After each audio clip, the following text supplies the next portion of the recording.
मैं माहौल को कतई तौर पे गदला नहीं करना चाहता, लेकिन तारीख की जो दुरुस्तगी है वो ज़रूर होनी चाहिए। मेरे भाई मरवत साहब ने जो तकरीर की है, उन्होंने जो बातें की हैं अपनी तकरीर के इख्तिताम पे,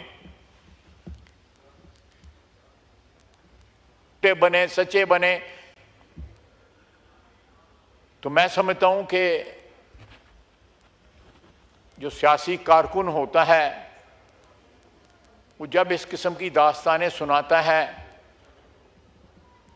तो वो मेरे नज़दीक, ये मेरा नज़रिया है, हो सकता है मेरे दोस्त मुझसे इख्तिलाफ करें, उसकी एक अपना एहतराम, एक अपनी इज्जत होती है, एक तकरीम होती है सियासी कारकुन की,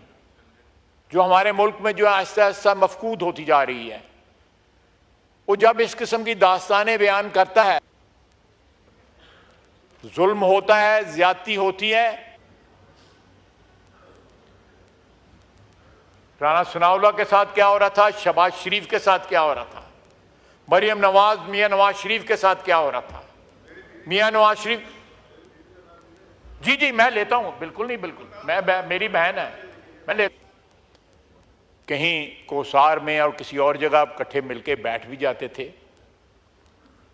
लेकिन टॉलरेंस का लेवल जो है इतना कम हो गया है कि उनका एक मेंबर की 90 के दहाई में हुकूमत थी, बड़ी तलखी थी उस जमाने में, इतनी नहीं थी लेकिन तलखी थी। शाम को अच्छा खाना भी खा लेते थे मिलके, कहीं कोसार में और किसी और जगह इकट्ठे मिलके बैठ भी जाते थे, लेकिन टॉलरेंस का लेवल जो है इतना कम हो गया है कि उनका एक